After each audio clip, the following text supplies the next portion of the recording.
현재 시각 8시 22분 지나갑니다. 지금 보고 계신 머니쇼 유튜브에서도 라이브로 시청 가능하니까요. 많은 시청 부탁드립니다. 그리고 카카오톡 채널에서 크존 검색하셔서 친구 추가하시거나 재테크존 앱 다운로드 받으시면 다양한 주식 정보 확인해 보실 수 있으니까요. 이 부분까지도 참고해 보시기 바랍니다.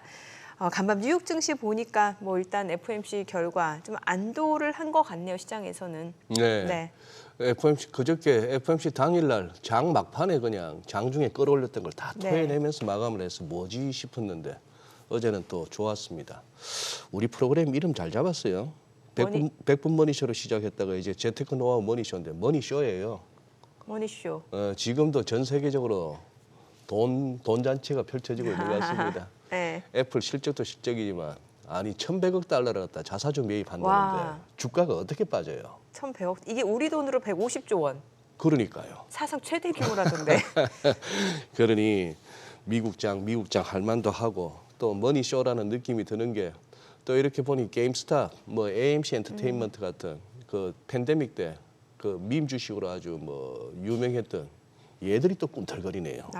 게임스탑 어제 하루 17% 올랐답니다. 와, 그러니까 여전히 시중에 돈이 많다는 돈이 거네요. 많은 거예요. 네. 한 4일 조금씩 밀렸더니만 그렇게 되고 AMC는 금년 들어서만 반토막 딱 나니까 그냥 달라들어 버리네요. 예.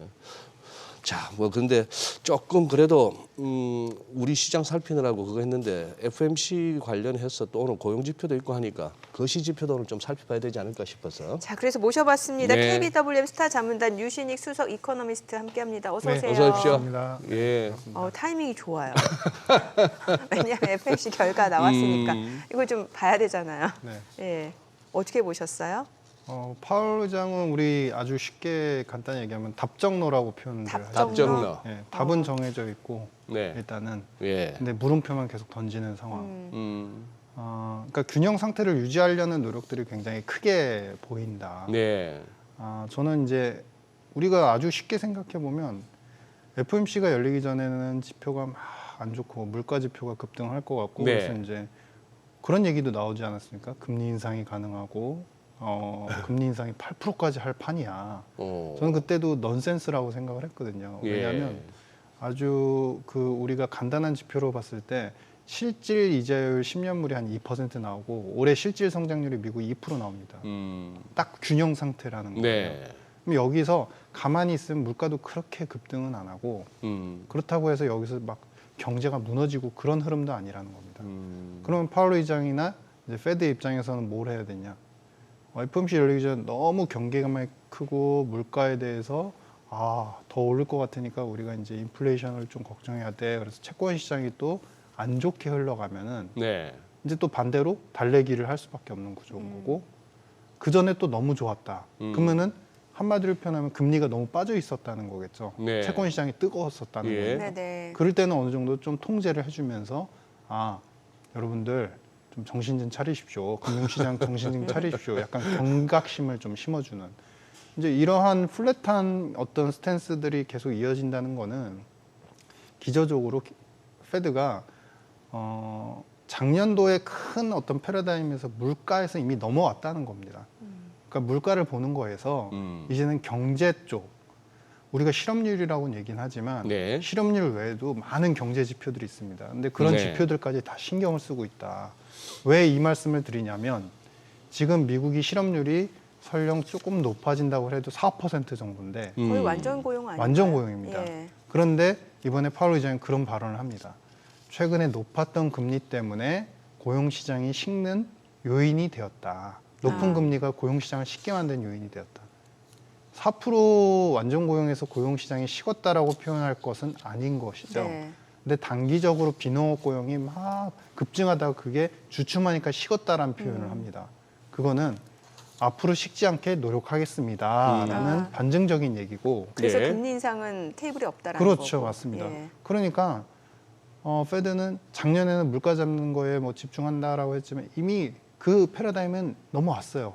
그래서 경제를 잘 꾸리고 싶은 그런 욕망이 굉장히 강한 상태다.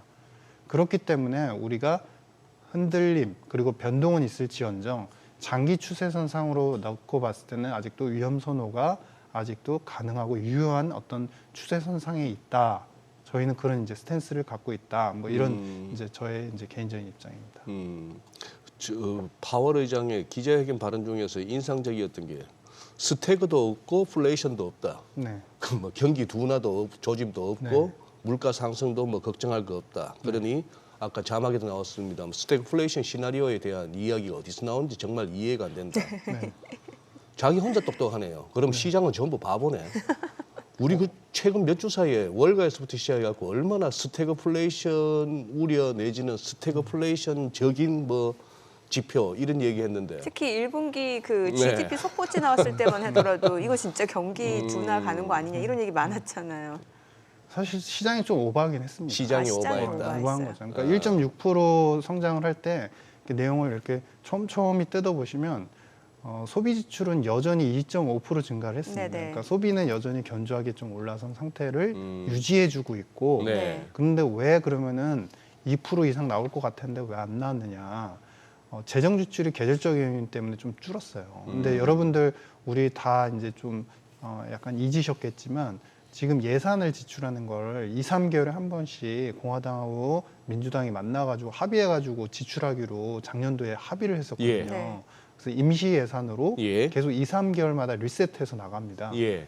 그러니까 2, 3개월 동안 리셋하면서 우리가 재량 지출, 우리가 필수적으로 나가야 되는 지출 쪽에 교통이라든지 보건이라든지 복지 이쪽만 좀 집중을 했어요. 네. 그러다 보니까 재정 지출의 큰 그림에서의 어떤 부양을 위한 거, 그다음에 수당을 위한 것들 이런 금액들은 조금 주춤했었거든요. 그러니까 재정 지출이 좀 그런 계절적인 요인, 정책적인 요인 때문에 약간 주춤을 했고 두 번째는 재고 투자가 조금 감소를 했습니다.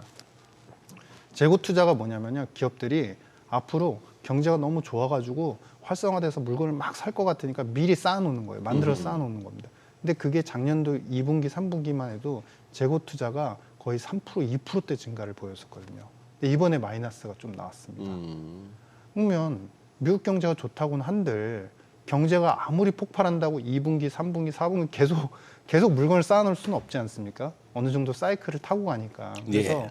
그런 요소 때문에 어느 정도 이제 경제가 지표 자체가 약간 슬로우해지는 것 같지만 실질적인 내용으로 봤을 때 스태그를 말할 상황은 아니었었고 네. 그거를 그냥 파월 의장이 한번 되짚어준 것뿐이다. 뭐 그 정도 의미로 생각을 하고 있습니다. 저희가 뭐 FMC 확인하기 전날인 수요일 방송에서 우리 저 20인의 전문가분들 네네네. 폴단 아, 조사에서 네네네. 우리 유 박사님은 그렇게 하셨더라고요. 9월달 금리 인하. 9월 달에 금리 인하하고 네네. 연내 한 뭐 2번 정도 해서 네, 50bp 네, 금리 네, 인하할 네, 거고 네, 네. 시장 방향성에 대해서는 상승할 상승 거다. 쪽으로. 네, 예. 네.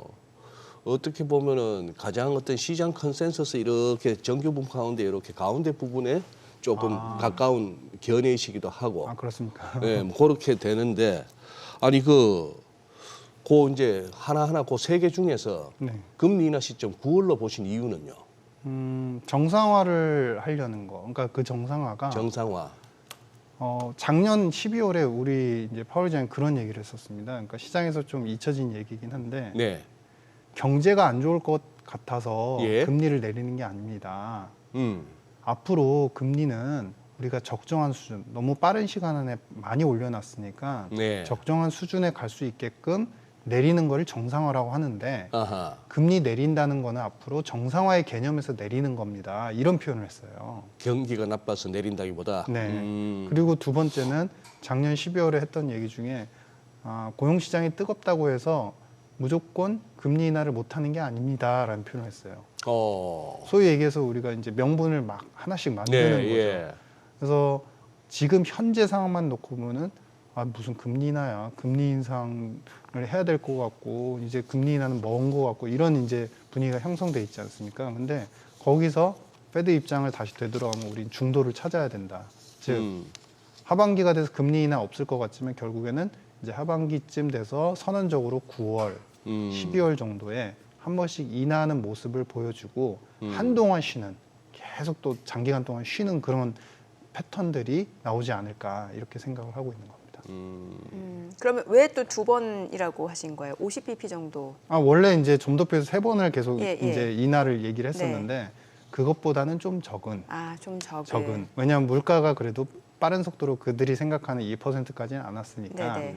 이제 2번 정도는 그래도 열어놔야 된다. 예. 이렇게 생각을 하고 있고 아마 시장에서도 그런 부분들을 하반기 들어서면서 적극적으로 다시 재반영하는 그러면 예. 이제 세 번째 단계가 됐죠. 23년도에 금리 인하 없을 것 같은데 금리 더 올릴 것 같은데라고 하면서 이제 실망했다가 그러다가 이제 시장이 또 확 돌아섰고 네. 그다음에 올 상반기에 지금 한 3, 4개월 동안 그런 일이 또 발생을 한 거죠, 지금. 예.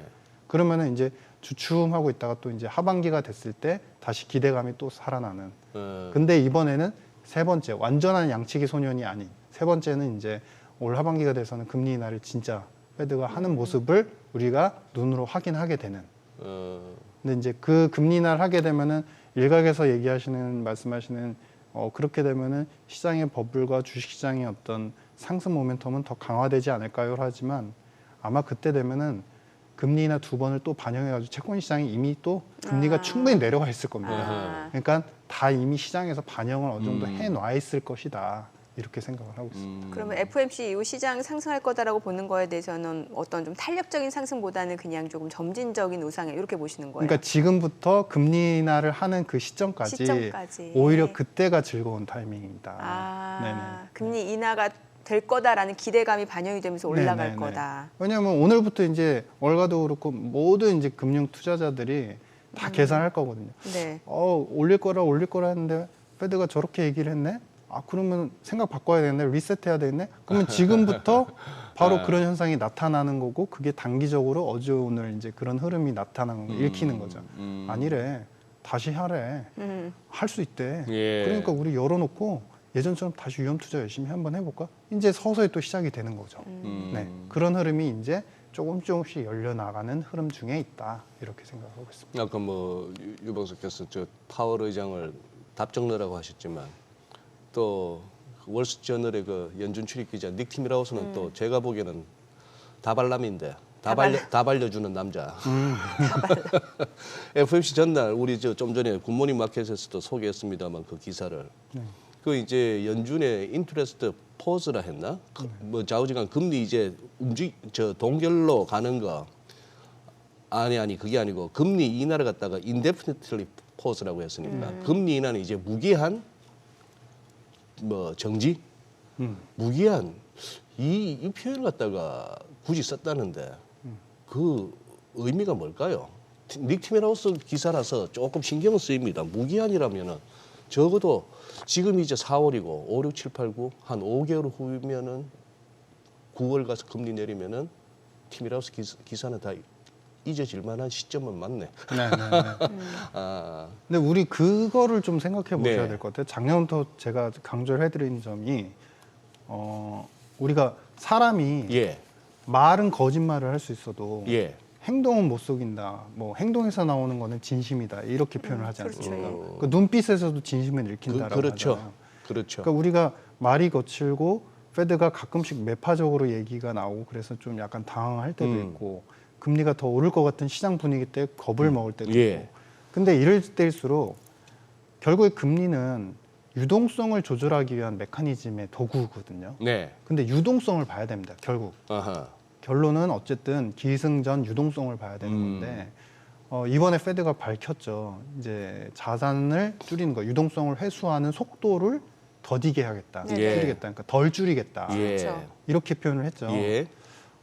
지금 페드가 이제 사놓은 자산 규모가 7조 4천억 달러란 말이죠. 근데 원래 22년도에 처음 발언을 했을 때 이렇게 축소를 할 겁니다. 그 계획대로 제가 계산을 대충 얼추 해보니까 지금 7조 달러에 이미 와 있어야 돼요. 7조 4천이 아니라 7조에 와 있어야 되고 더 줄여가지고 6조까지 맞추겠습니다라고 처음엔 표현을 했습니다. 6조 달러까지. 근데 7조 4천억이 왔는데 7조 4천억에서 7조로 왔는데 아니죠. 지금 현재 7조 지금 4천억. 현재 7조 4천억 달러. 원래대로 한다면 초기에 그 발언대로 한다면 7조 달러에 지금 이미 왔었어요. 이미 왔어야 되는데 덜 왔죠. 덜 왔죠. 그러니까 덜 줄였다는 얘기죠. 덜 줄인 상태에서 또 더 덜 줄이겠대요. 그러니까 이 얘기는 뭐냐면 유동성에 대해서 채권 시장과 그다음에 전반적인 금융 시장 그리고 우리 경제 실물 속에서 돈이 도는 것들, 돈이 계속 남아 있는 것들을 갖다가 계속적으로 보존을 해주겠다라는 의미예요. 그런 것들이 오히려 돈에 대해서 어떻게 지금 정책들을 돈을 걷어들이냐 안 걷어들이냐 속도가 어떻게 되냐 이 부분이 가장 결정적인 키인데 네. 우리는 한편에 이제 금리 쪽에만 너무 집중을 하고 있고 예. 그러면은 거기서 우리가 포인트가 나오는 겁니다. 아, 돈을 그렇게 많이 줄이고 싶지 않은 그런 속내가 그런 의도가 굉장히 뚜렷하다. 그런 상태에서 금리를 가지고서 조금 오르락 내리락하는 그런 패턴에서 예. 페드가 어떻게 보면 중도를 찾으려고 하는 그런 흐름이다라고 한다면 이런 전반적인 스탠스를 어떻게 보냐면 우리는 페드가 여전히 완화적이구나. 금리는 올렸지만 돈을 많이 풀어놓은 상태에서 유지를 시키고 싶어하는 그런 욕구와 욕망이 보이는구나. 이렇게 일단은 판단을 하고 예. 다른 세부 지표들이 흔들릴 때 거기에 대응을 하시는 게 맞다 이렇게 생각합니다. 바이든이 신경 쓰이는 걸까요? 채권 시장에 신경 쓰이는 거죠. 아니 이거 원래 소장님이 좋아하는 음모론인데 그 안 그래도 그 질문 기자회견 때 나왔어요. 아니, 나오니까 네. 저기 뭐 바이든이 그랬다면서요. 네. 내가 이 자리에서만 대통령 선거 4번 봤는데 4번째 맞는데 옛날 그 뭐 의사록이나 속기록 다 뒤져봐라. 우리가 뭐 선거 얘기 한 적 있냐고. 뭐 그런 적 말이야 없죠. 뭐. 없죠. 예. 없죠. 우리 선거가 조금 신경 쓰여서 선거 전에 금리 내릴게요. 어느 누가 그런 얘기를 합니까? 그렇죠. 바보가 생각만 할 수 있죠. 생각만 할 수 있다. 아, 또 우리 유 박사님은 실무시 웃으시네. 그러니까 그 말씀이 단순히 이제 우리가 음모론이라고는 하지만은 완전한 음모론은 또 아닌 거죠. 그렇죠, 예. 왜냐하면은 어떻게 보면 굉장히 현실적인 그렇죠. 현실적인 의문 아닙니까? 20년도부터 지금까지 어떤 변화가 있었냐면 네. 미국의 국채를 갖다가 전 세계에서 특히 사우디라든지 중국 같은 나라가 많이 안 사주는 그런 형국이 최근 3, 4년 안에 펼쳐졌단 말이죠. 그랬죠. 그러면서 어떤 현상이 나타났냐면은 두 군데, 즉 페드가 많이 사주기 시작을 했고 네네. 비중으로 보면은 네. 페드가 지금 이제 전체 발행 잔액에서 30%를 사주고 있는 상태이고 네. 나머지 15% 정도를 미국 상업은행들이 사주고 있습니다. 네. 그러니까 절반을 갖다가 자국 금융기관과 정책기관이 사주고 있다는 거예요. 네. 그러면 이 채권 시장이 이렇게 변모를 했어요. 이제 사주는 주체, 바이어들의 주체가 이렇게 변모를 한 상태에서 페드가 나는 발 뺄래. 이렇게 되면 자국의 국채가 시장 자체가 흔들흔들하고 그렇죠. 무너지는데 예. 그거를 할 수 있겠느냐? 네. 못한다라는 거죠. 그러면 상업은행들한테도 그리고 자기도 예. 유동성을 갖다가 어느 정도 풀어줘서 채권 시장이 너무 메마르지 않게끔 하는 그런 전략들을 꾸준히 이행을 하는 것이고 네. 우리가 굳이 이제 바이든의 당선을 위해서 페드가 노력할 이유는 없죠. 그렇죠. 명백히 예. 얘기하면 예. 그런데도 불구하고 어쨌든 이 시장 자체가 이렇게 변화한 것들을 우리가 좀 유지를 시켜주려는 어떤 노력들은 앞으로도 지속이 될 거다. 뭐 이렇게 이제 판단이 됩니다. 네.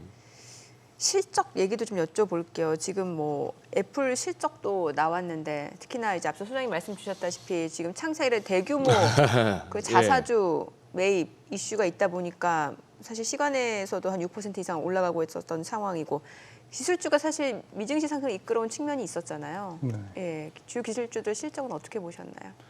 그 두 가지 측면이죠. 첫 번째는 곳간에서 인신난다라고 하잖아요. 곳간에서 아, 임신난다. 그렇죠. 미국의 네. 테크 기업들이 최근에 뭐 AI 붐이라든지 산업 자체 이제 성장 패턴이 부각이 되고 있고 HBM 관련된 반도체 칩 여러 가지 이제 부각이 되지만 미국의 테크 기업들은 항상 유동성이 굉장히 풍부했습니다. 왜냐하면 자금 조달의 이슈에서 그리고 R&D를 하는 데서 비용적인 측면에서 펀딩이 항상 자유롭고 굉장히 적극적으로 이루어지는 게 바로 미국의 빅테크 기업들의 입장이었거든요. 그러다 보니까 여러 가지 측면에서 매출을 어쨌든 그 높낮이는 있겠지만 흐름상 하지만은 어쨌든 유동성을 확보할 수 있고 잉여금이나 현금 흐름이 안정화되는 데에서는 장기간 놓고 보면 미국의 테크 기업만한 그런 기업들이 없었어요 그동안. 예. 그러면 쌓여서 최근에 와서는 이제 애플에 대해서 우리가 비관적인 시각도 있고 얼마나 팔리겠어 중국 시장에서 얼마나 팔리겠어 이런 비관적인 시각도 있고 그러면은 소위 말해서 우리는 이제 아시아권에서 그리고 최근에 일본을 화두로 해서 밸류업이 이제 시작이 되고 있지만 미국 같은 경우는 이미 2000년 초중반부터 이 테크 기업들이 워낙에 돈이 많으니까 자체적인 밸류업을 계속적으로 시행을 하고 주주 친화적인 정책들을 해왔었다. 그러니까 그런 흐름에서 어찌 보면은 대장이 항상 했던 어떤 패러다임들 정책들을 갖다가 이제 유행이 돼서 아시아의 이제 국가들까지도 조금씩 답습해 나가려는 패턴이고 그러면은 대장으로서의 자격을 잃을 수 없는 이제 그런 국면인 거죠. 그래서 돈이 일단은 곳간에서 인심이 난다고 여러 가지 저는 이제 기업들 입장에서 정책을 할 수 있는 거가 있고 두 번째는 우리가 매크로적으로만 놓고 봤을 때도 수요에 대해서는 애플도 마찬가지고 많은 이제 그 B2C 고객들한테 파는 네. 것을 만드는 기업들 입장에서는 수요가 전망이 좋지가 않았었어요. 항상 좋지 않았기 때문에 우리가 소위 얘기하는 월가의 애널리스트들도 사람입니다. 예. 매크로 지표에 결국에 영향을 받는 사람들이에요. 그래서 그분들조차도 어쨌든 수요가 다운그레이드 되니까 어닝, 미래 기대 실적에 대해서 눈높이를 이미 낮춰놓은 상태이다 보니까 거기에 대응해서 실적이 나왔을 때 그렇게 실망스럽진 않아 라는 표현들이 반복이 되는 거죠. 예상치를 적게 잡아놓고 그것을 조금 그것보다 비슷하거나 좀 좋으면 좋으니까 또 비팅했습니다. 이겼습니다. 또 올라가고. 그런 반복들이 일어났던 해가 결정적으로 언제냐면 2016, 17, 18년도였어요. 그때 빅테크가 굉장히 큰 주가뿐만 아니라 그 기업 자체의 성장도 굉장히 빠르게 일어났던 네. 해였거든요. 그때가 액티브 마켓이고 지금도 저는 액티브 마켓 데자뷰로 생각을 하고 있습니다. 그러니까 예.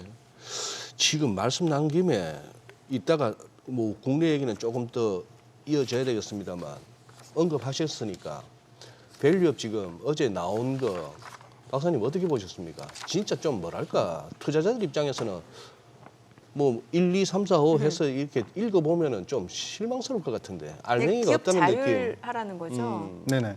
그 밸류업은 네. 죄송합니다. 밸류업은 우리가 이제 어제 발표가 나온 것처럼 시작이라고 본다라고 시작. 했죠. 그래서 저는 이거를 건 바이 건으로 네거티브하게 생각할 필요가 전혀 없다고 생각을 해요.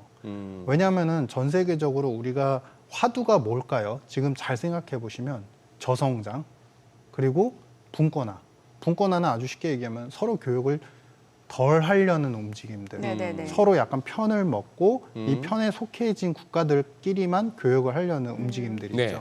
그럼 이 두 개는 뭐로 표현이 되느냐? 그 각 국가들이 생존을 하기 위한 아주 중요한 전략들이 필요하다. 네. 자국이 스스로 살아남기 위해서. 거기에서의 핵심이 뭐냐면 바로 금융입니다.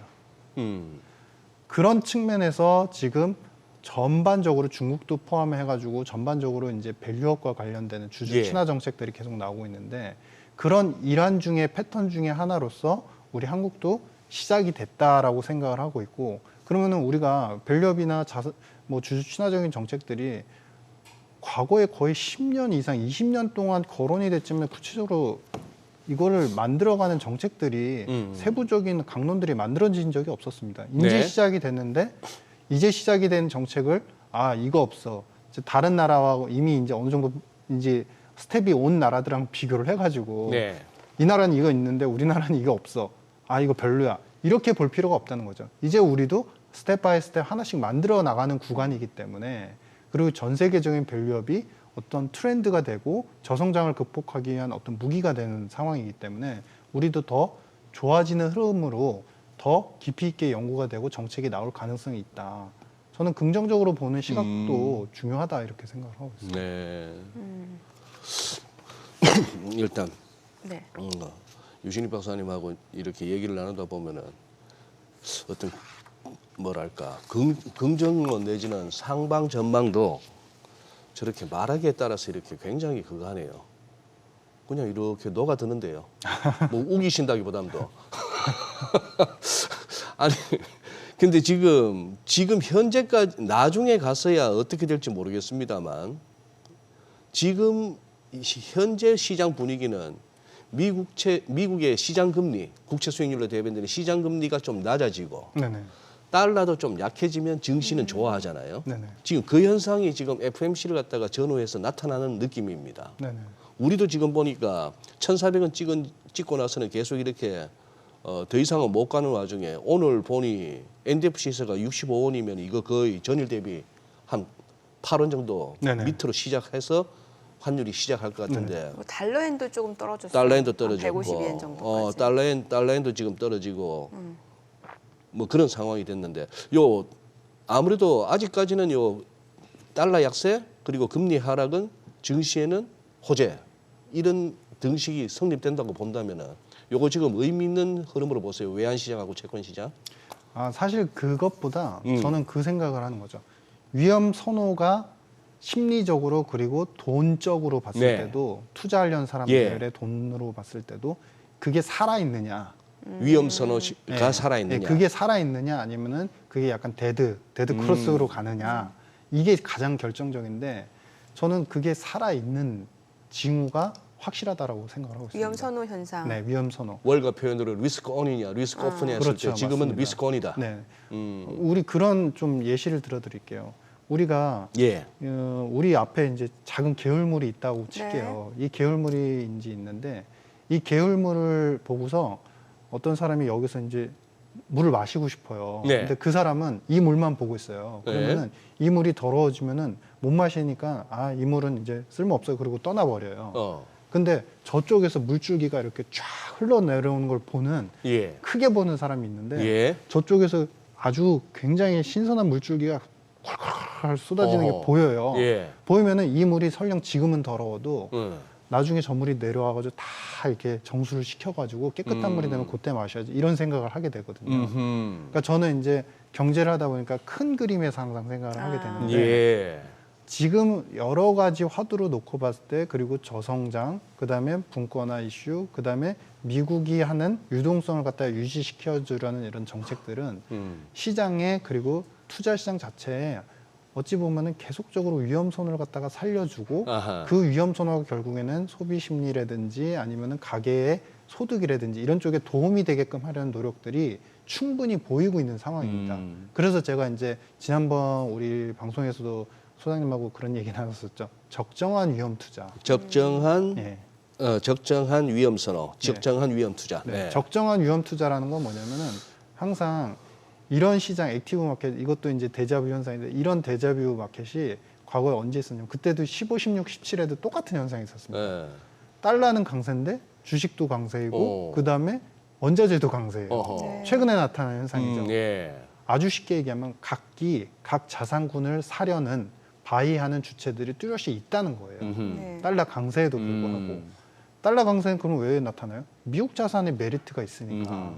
그래서 이런 국면에서는 우리가 이제 어떤 판단을 하냐면은 저는 이제 로테이션 투자라는 이야기를 계속 드리는데 ARCM으로 모든 것들이 다 일어나가고 있죠. 지금 빅테크가 대장이니까 이 대장이 무너지면 시장은 끝났어요. 이거 아닙니다. 제가 보는 그 로테이션의 액티브 마켓의 특징은요. 네. 과거를 대입해 보면 AI와 관련해서 먼저 빅테크가 처음엔 좋아지죠. 예. 네. 그 다음에는 전력 전선 수요가 좋아진다. 예. 여러 가지 전력이 필요하니까 그러면서 전력과 인프라 관련되는 이제 예. 기업들이 예. 좋아지죠. 지금 최근에는 또 어떤 현상이 나타나냐면 지난번 방송에서 말씀드렸지만 배전, 변압기. 왜냐면은 전력을 효율성 있게 어쨌든 받아서 써야 된다. 네. 여기까지 왔어요. 예. 그 다음이 어디 있냐? 마지막 시점으로 가면 전통 에너지까지 갑니다. 전통 에너지. 최근에 왜냐하면- 에너지 쪽이 또 움직임이 네. 좋았어요. 예. 왜 그러냐면 이거를 갖다가 한마디로 표현하면 경제가 탄탄하고 수요가 좋다라는 거고 에너지를 많이 쓰고자 하는 욕구가 있다는 거예요. 그러면 네.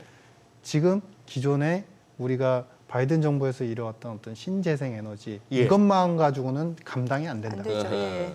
그러면은 가장 친화적인 LNG, 네. 그나마 친환경적인 그런 LNG라든지 전통 에너지 부분까지도 우리가 이야기를 해야 되고 거기에서 이제 마지막 어디까지 최종적으로 종착지가 가냐면 우리 정통 제조업이 어디죠? 화학철강 쪽이죠. 거기까지 이제 또 가는 겁니다.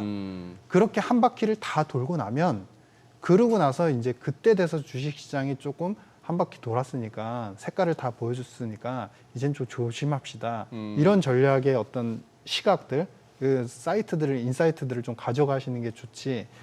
너무 한 곳에 이제 몰입이 돼가지고 빅테크 무너지면 다 끝나는 거야 도망갑시다 이러면 요 안에 있는 개울물을 보는 형국이 됩니다. 예. 네, 뭐 이런 생각을 하고 있습니다. 예. 굉장히 좋은 비유를 해주셨네요.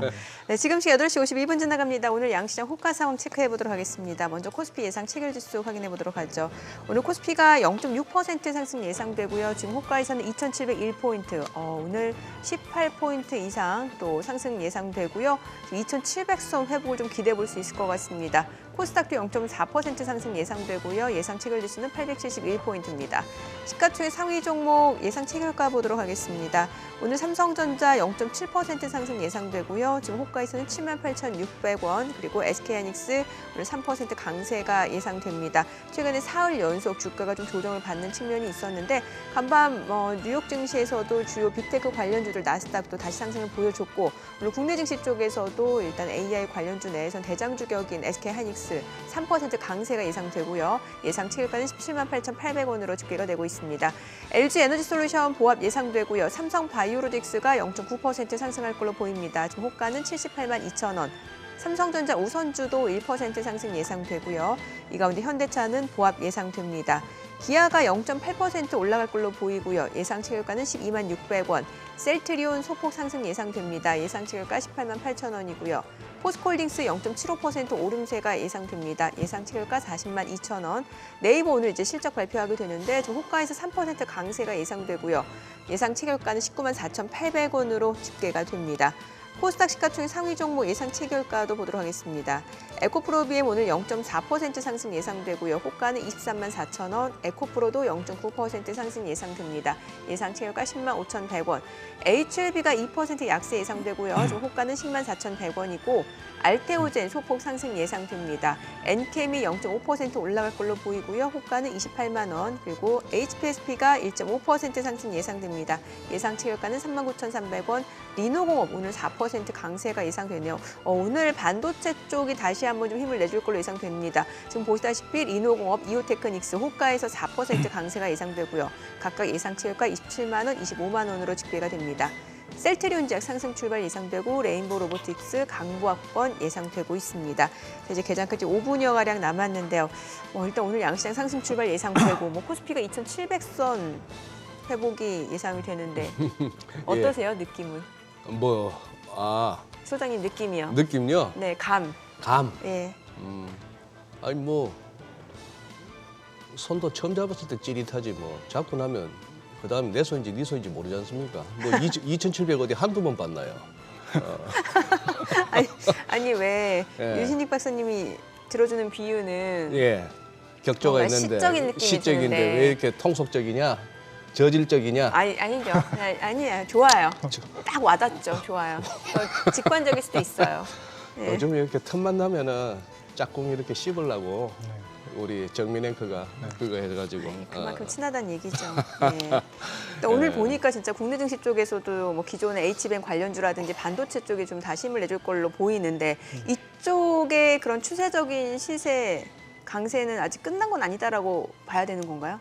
네, 근데 이제 우리 예. 좀 분명히 해야 될 게 몇 분명히 해야 개 될 있습니다. 거 뭐예요? 첫 번째는 제가 제 거를 자랑하려고 하는 게 아니라 예. 제가 이제 최근에 쓴 서적에서도 얘기를 했지만 기본 마인드는 우리가 아주 간단히 얘기 드리면 예전에 미국이 굉장히 빠르게 산업이 발전하면서 관련되는 기업들과 주가가 굉장히 좋았던 게 있었습니다. 하나가 뭐냐면요. 자동차입니다. 네, 1990년대, 80년대. 자동차. 예. 그때 왜 자동차까지 엄청나게 좋아졌고 화학철강이 좋았냐면요. 그때가 신냉전 시대였었어요. 신냉전이 뭐냐면 계속 싸우는 거죠. 미국과 예. 계속 싸우는 예. 상태인데 안보해야 되지, 그다음에 우주 개발해가지고 서로 감시해야 되지. 그러다 보니까 막 군사 여러 가지 물자를 만들다 보니까 그러니까 화학철강을 갖다가 잘 만들게 된 거예요. 그러면서 자동차 산업이 급부상을 했거든요. 근데 지금은 뭐냐면 바로 AI, 바이오, 금융입니다. 그래요. 지금의 신냉전은 어쨌든 바로 기술로 싸우는 겁니다. 예. 정보로 싸우는 거죠. 음. 그렇기 때문에 AI, 음. 바로 금융을 살려야 되고 금융으로 계속 이긴 상태에서 힘을 얻어야 되고 그러니까 이런 스탠스들이 저는 이제 탑에서 유효하다라는 이제 판단을 하는 거고 다만 두 번째 그러면은 지금 미국이 AI 산업을 살리기 위해서 굉장히 큰 노력을 하고 있죠. 예. 그러면은 투자 시장에서는 직접 연계되는 기업들을 무조건 찾아야 된다. 근데 네네. 한국 기업들 우수한 기업들이 많죠. 그렇죠. 하이닉스도 그렇고 삼성도 예. 굉장히 우수한 기업들이 많지만 실제로 우리나라에 아주 직접적으로 미국의 HBM과 그다음에 AI와 직접 연계돼서 협업을 하거나 일을 하는 회사들은 좀 아직은 소수예요.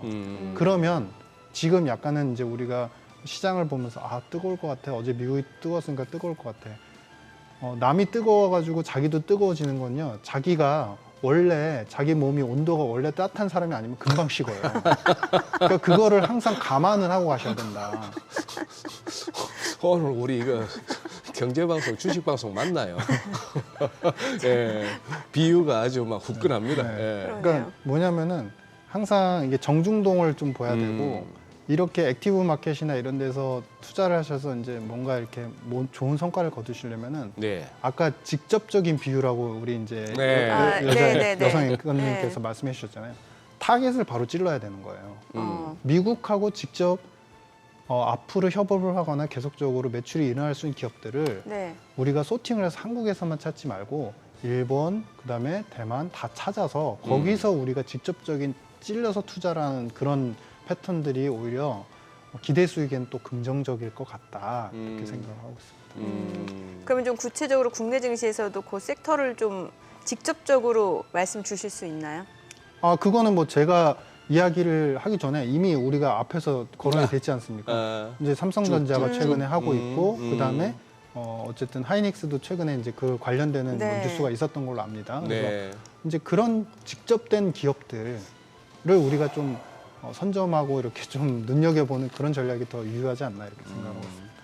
아닌 게 아니라 참 이 주식하는 분들의 어쨌거나 공통적인 항상 이 고민일 것 같은데 책에서는 또 전문가들은 이렇게 원칙을 지키면서 손절을 하라고 하는데 이게 손절이라는 게 그 아모레 퍼시픽 같은 화장품주 보고 있으면은 네네.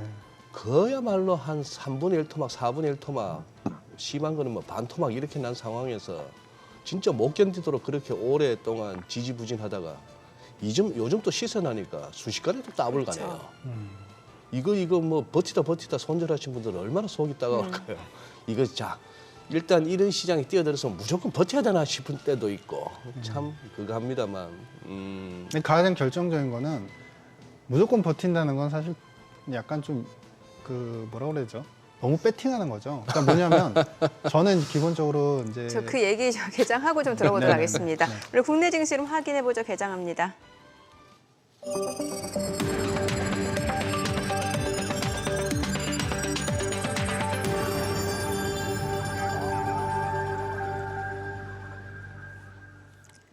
네, 5월 3일 금요일 국내 증시 개장했습니다. 간밤 뉴욕 증시 3대 지수가 사흘 만에 좀 반등을 보여줬습니다. 안도 랠리를 이어갔다라는 평가들 나오고 있는데 FOMC 결과 이후 금리 인상 카드는 테이블에 없다라는 점에서 시장에서는 덜 매파적이다라는 해석이 나오고 있고요.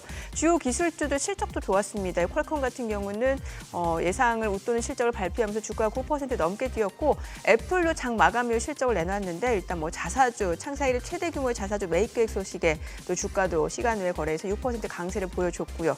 또 엔비디아도 3% 반등을 보여줬습니다. 오늘 국내 증시도 일단 그 영향이 예상되는데 출발 지수 보겠습니다. 코스피가 0.7% 올라가면서 2,704포인트입니다. 2,700선을 웃돌고 있는 상황이고 코스닥도 0.5% 올라갑니다. 872포인트입니다. 양시장 상승 출발 보여주고 있고요. 시가총액 상위 종목 시초가 보겠습니다. 삼성전자가 오늘 1% 상승합니다. 지금은 78,900원, SK하이닉스도 1.9%, 2% 올라가네요.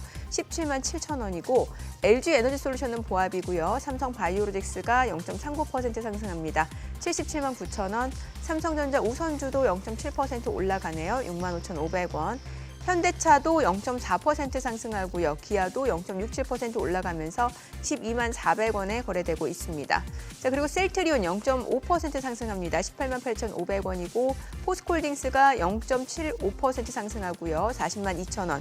그리고 네이버가 2.6% 강세 보여줍니다. 19만 3,800원에 거래되고 있고요. 이 거래 연속 상승을 보여주고 있습니다. 네이버 이제 오늘 실적 발표 있죠. 자, 그리고 코스닥 시가총액 상위 종목 예상 체결가도 보도록 하겠습니다. 에코프로비엠이 오늘 1.7% 상승 보여줍니다. 지금 사흘 만에 반등이고요. 23만 7천 원. 에코프로도 1% 상승합니다. 10만 5,400원. 그리고 HLB도 강보합권으로 10만 6,700원. 알테오젠 0.4% 올라갑니다. 18만 1,600원이고요. 엔캠은 0.5% 하락하면서 27만 7천 원이네요. 그리고 HPSP가 지금 1% 상승합니다. 39,150원. 리노공업, 호가에도 좋더니 리노공업과 이오테크닉스 모두 강세입니다. 5% 올라가고요. 27만 3천 원. 5.9%까지 올라가네요. 그리고 이오테크닉스 2% 이상 상승하면서 24만 5,500원. 셀트리온작 1.5% 상승합니다. 96,900원. 레인보우 로보틱스 0.4% 올라갑니다. 지금 민호공업은 상승폭이 확대가 되네요. 지금 양봉 279,500원이네요. 자, 오늘 코스닥의 신규 상장한 종목 민테크 좀 보도록 하겠습니다. 민테크 같은 경우는 이제 2차 전지 진단 업체라고 보시면 될 것 같은데 공모가가 1,500원, 그러니까 수요 예측 상단을 초과한 범위 1,500원이었고 지금 보시게 되면 39% 급등하면서 14,670원에 거래가 되고 있습니다. 지금 보시다시피 최근에 상장한 종목들 주가 흐름도 보시면 될 것 같은데 D&D 파마텍 어제 상장했죠. 오늘 7.8% 강세 흐름 이어집니다. 39,300원. 자, 지금 시각 9시 3분 지나갑니다. 오늘 시장에서 또 강세를 보여주는 섹터 종목들 좀 확인을 해보도록 하겠습니다. 지금 보게 되면은 네이버가 좀 강세를 보이고 있는 상황에서 카카오도 지금 3.4% 올라갑니다. 49,900원에 거래되고 있고요. 플랫폼주 오랜만에 또 강세를 보여주고 있는 상황입니다. 오늘 네이버가 실적이 나왔네요. 네이버 1분기 영업이익이 4,393억 원, 전년 대비로는 32.9% 증가된 것으로 나타났습니다. 그러니까 매출 같은 경우는 10% 이상, 그리고 영업이익은 32% 증가한 것으로 보시면 될 것 같고요. 호실적에 힘입어서 지금 주가 자체도 지금 상승을 보여주고 있고 카카오도 동반 강세 흐름 이어집니다. 3.5% 상승 보여주고 있습니다. 자, 그리고 오늘 또 올라가고 있는 종목들 섹터 좀 볼게요. 유리기판 관련주들 흐름 어제 이어서 오늘도 좋습니다. YC캠이 6% 강세입니다. 36,350원이고 필옵틱스도 5% 강세고요. SKC도 2% 이상 올라갑니다. 삼성전기도 1.5% 상승하면서 15만 5,400원이고 FNS테크는 0.7% 상승 보여주고 있는 상황입니다. 유리기판 관련주들 오늘도 상승세 이어지고 있고요. 2차 전지 쪽에서는 아무래도 이제 민테크가 이제 그 진단 업체다 보니까 2차 전지 상승을 좀 주도하고 있다라고 보셔야 될 것 같고 기존에 잘 알고 계신 리튬 관련주라든지 이런 종목들을 좀 따로 보셔야 될 것 같아요.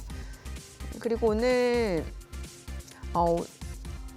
글쎄요, 지금 보게 되면 기존에 올랐던 CXL 관련주들 다시 좀 힘을 내주고 있는 상황입니다. 네오셈이 지금 7% 강세 11,960원이고요. 오킨스전자도 지금 3% 상승합니다. 7,160원.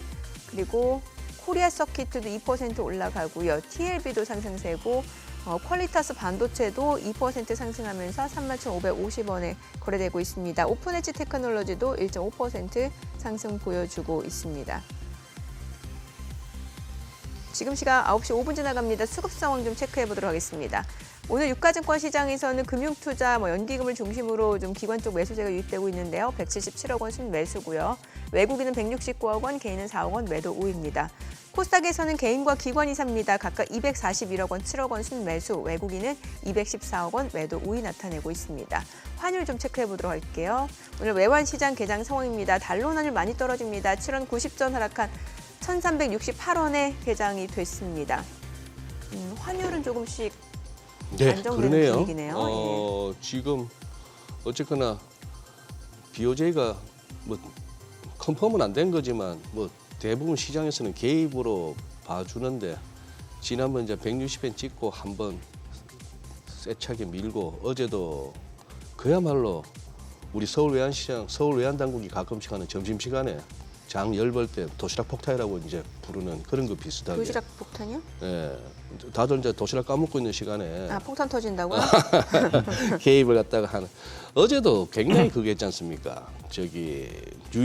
뉴욕 시간으로 한 4시 좀 넘어서 그 시간 같으면 이제 거래 끝나고 다들 트레이드들이나 뭐나 할 것 없이 일단 그 모니터 앞에서 일단 자리 한번 뜨는 시간이거든요. 네. 하루 종일 고생했으니까. 네네네.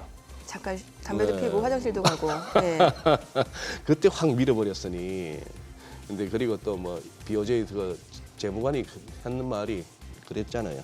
우리 24시간 다 들여다보고 있다. 아예 말을 그렇게 하던데요. 뉴욕도 보고 있고, 예. 자기들 우리 이제 아시아 끝난 그 시간에 런던도 보고 있고, 심지어 웰링턴도 보고 있다는 얘기는 거기 약간의 공백 이후에 웰링턴하고 시드니에서부터 시작하지 않습니까? 뉴질랜드하고 그 시간까지도 보고 있다 하니까 그때 시장 얇을 때 최대한 효율적으로 개입하는 것 같습니다. 그래서 일단 이제는 이렇게 되면은 달러 롱으로 들이대기가 외환 딜러들 입장에서는 좀 겁이 나서 못할 것 같아서 이제 달러 강세는 당분간 주춤하지 않을까 싶은데 환율 말 나온 김에 유신희 박사님 네네. 이제 수출 업체들 가운데 지금 어제 우리 무역 수지 나쁘지 않게 나왔지 않습니까? 예, 뭐 한 13억 달러 이상 흑자가 나오고 수출도 증가하고 있고 한데 수출 업체들 중에서 최근 들어서 이제 환율이 계속 뭐 1,400원도 육박하고 달러 강세 조짐이 계속 보이고 이러다 보니 붙들고 있는 데가 많아요. 어떻게 조언해 주시고 싶으세요? 계속 붙들고 계실 아니면 좀 달러 보유 좀 줄이실 때도 됐다. 일단 과거에 제가 이제 네. 그 우리 수출 주요 기업들의 예. 어떤 외환 전략들을 네. 과거에 이제 외환 쪽 전략을 담당하는 이코노미스트로 이제 일을 했던 적이 있었는데 예. 그때 보니까 그분들이 그런 이제 전략을 쓰시더라고요. 이제 환율이 높든 안 높든 해지를 하지 않고 분기에 이제 그 텀이 됐을 때 재무상 어떤 계산을 하고 이제 뭔가 청산을 해야 되는 시점이 됐을 때 그냥 분기 시점이 됐을 때 그때 이제 매도를 하거나 이렇게 하더라고요. 아하. 근데 그게 보니까 아주 과학적이지 않고 나이브한 것 같지만 1년 동안에 가중평균된 환율에 파는 그런 셈이 되는 거예요. 예. 그러니까 우리가 환율이라는 게 이제 우리는 이제 항상 어떻게 보면은 큰 그림에서 박스 권역에서 플럭츄에이션이 계속 반복이 예. 되지 않습니까? 그러니까 올라갔을 때는 더 올라갈 것 같지만 거기가 이제 상단이 되고 내려갈 때는 더 빠질 것 같지만 또 하단이 되고 이런 흐름에서 이제 그렇게 분기당 나눠서 이렇게 하시는 스킴도 나쁘지는 않다라고 생각을 하는데 네. 중요한 거는 지금처럼 이제 그 위험 선호가 있는 상태에서 아까 말씀해 주신 포인트가 달러가 약세로 살짝 전환이 됐단 말이죠. FOMC 이후에 이제 예. 비둘기적일 거야라는 예. 기대 때문에 그러면 이 시점에서는 단기 3, 4개월 정도 텀을 봤을 때는 네. 일단은 하방으로 터닝을 할 가능성은 상당히 크다. 이거는 글로벌 시장의 어떤 금융 시장 자체의 어떤 메커니즘에 의해서 나타나는 환율의 하락이고 중요한 거는 지금 펀더멘탈하고는 약간은 좀 무관한 그런 어떤 추세적인 패턴이다. 그렇게 본다면 아시아 통화가 전체적으로 속도는 각기 다르겠지만 좀 강세를 보이는 자국의 아하. 통화가 좀 세지는 그런 경향성이 보일 수 있다. 이렇게 예. 이제 생각을 하고 있습니다. 그러면은 엔화 약세도 좀 주춤해질 수 있다라는 거잖아요. 그렇죠, 그러면은 맞습니다. 그 일본 증시 투자하시는 분들 같은 경우는 좀 어떻게 해야 될까요? 근데 예. 일본이 사실 과거에 이제 20년 동안의 장기 평균을 보면은 110엔, 120엔 이랬단 말이에요. 아, 그렇죠. 여전히 약세죠. 그렇죠. 근데 예. 지금 좀 떨어져서 160엔 찍고서 좀 떨어져서 153, 152엔이에요. 그렇죠. 네. 그러면은 절대적인 어떤 환에 대한 메리트들은 아직 살아있다. 그러면은 일본에서 만약에 우리가 아까 말씀하셨잖아요. 잠깐 우리가 끊겼는데 공부를 하셔가지고 예. 어쨌든 제가 이코노미스트에서 이런 말씀을 드리는 건지 모르겠지만 공부를 해서 일본 기업 중에서 설령 예. 미국하고 HBM 관련 AI 관련해서 직접적인 협약과 어떤 계속적인 연구 개발을 하면서 실제로 매출로 이루어질 수 있는 기업이 있다. 그러면은 공부가 됐다면은 확신을 가질 수 있고 확신을 가질 수 있으면 그 주가나 어떤 패턴들이 안 좋을 때도 버티는 힘이 있다. 그렇죠. 예. 그러니까 공부가 필수적이지 오히려 이런 시장에서 감으로 이것이 뜨거우니까 저것도 뜨거울 수 있어라는 그런 관점으로서 접근하는 거는 옳지 않다 이런 생각을 하고 있습니다. 예. 근데 이제 기업들 측면에서 환위험 관리에 있어서는 아까 좋은 말씀을 해주셨네요. 이게 환 관리하는 파트에서 이거 환율 전망 따라서 조금 뭐 일찍 사고 늦게 사고 파는 쪽도 마찬가지입니다만 그렇게 하기 들기 시작하면 이게 감당이 안 돼요 사실. 네네네 예. 맞습니다. 말씀하신 대로 정해진 그 텀으로 네. 꾸준히 이렇게 뭐 수출업체라면 달러 매도, 수입업체라면 뭐 매수 이렇게 한다면은 그러네요. 네. 뭐 등락은 계속 있을지라도 시장 전체적으로 봤을 때 크게 손해 보는 매매는 아닐 수가 있다. 그렇죠. 그러니까 이런 우리가 투자하는 데서 전략이 두 가지가 있죠. 밖에 의존하는 거. 그러니까 수익을 최대하기 위해서 밖에 시장에 신경을 쓰는 그런 케이스가 있고 네. 두 번째는 내가 나의 포트폴리오나 내 자산이 예. 안정적이고 여력이 있는 거 그 예. 기준으로 이제 뭔가 트레이딩을 한다 이런 전략 두 가지가 있는데 그렇게 분기당 나눠서 한다는 건 내가 편안하고 내가 충분히 여력이 있으면은 그냥 내 시점에 맞춰서 그냥 팔 거야 이런 전략을 취하는 거죠. 그렇죠. 네. 예. 아니 요즘 또 신조어가 등장했다고 해서 저도 오늘 봤는데 왜냐면 이게 이제 뭐 AI 뭐 산업 이제 시작이다 보니까 돈다가 D가 딥마인드고 O가 오픈 AI고 그다음에 N은 뭐 다들 알고 계시는 엔비디아 그리고 D는 데이터브릭스 그리고 A는 이제 오픈 AI 뭐 경쟁자로 볼 수 있을 것 같은데 엔스로픽. 이제 옛날 거네 빵 같은 저는 신조어가 나왔단 말이죠. 네, 지금 돈다. 예, 돈다. 진짜 돌아버리겠다. 신조어 진짜 많다. 그러니까 이게 뉴욕 증시 주요 기술주도 관심 있게 보시는 분들한테는 아 이게 향후 또 주도주로 올라올 수도 있지 않을까. 뭐 엔비디아는 이미 주도주고 예, 이렇게 볼 수 있다라는 거죠. 그렇죠. 뭐 모자라지만 앞에서 우리가 나눈 말씀을 그 바탕으로 제가 한 말씀만 네, 감히 네, 조언을 네, 해드리면 뉴 에너지 NE도 한번 우리가 생각해 볼 때가 뉴 되지 에너지? 않을까. 뉴 에너지. 네, 뉴 에너지. 그러니까 이 뉴 에너지가 사실 말씀하신 것처럼 우리가 다 아는 기업들이지만 네, 네. 이미 트렌드가 된 기업들에 대한 신조어가 나오지 않았습니까? 예. 그럼 결국에는 종착지는 제가 에너지 쪽이 에너지, 예. 또 결국에는 이제 그 수렴을 할 거다라고 네. 말씀드렸는데 그 에너지가 전통 에너지 기업들도 이제는 전통 에너지만 아닙니다. 다 조금씩 친환경적인 거, 탄소 포집 아니면 예. 저탄소 이런 정책들을 하거든요. 그러면 뉴 에너지에 대해서 또 아마 시장이 한 번쯤은 화두가 되지 않을까. 뉴 에너지. 네. 그래서 N이라고 감히 그냥 NE. 저 혼자 뉴 이렇게 에너지. 아, 뉴 에너지 NE. 네. 아. N이를 한번 아, 예. 네. 뭐 혹시 관련 기업을 조금 거론을 해주실 수 있나요? 뉴 아유, 에너지 쪽? 기업군은 아직은 제가 스터디는 안 아, 돼 있고 네네네. 이제 그런 이제 뉴 에너지. 산업에 대해서도 우리가 관심을 좀 가져보자 에너지 이렇게 쪽. 생각하고 있습니다. 예. 그게 뭐 오늘 유 박사님께서 주신 메시지는 그거예요. 유동성 우선 뭐 실적 측면에서나 산업이 이렇게 뭐 개화되어가는 과정의 사이클로 보나 그리고 뭐 유동성 측면에서 보나 네. 정책 당국의 스탠스로 보나 지금 뭐 시장을 막 떠날 때는 아니다. 두려워서 네.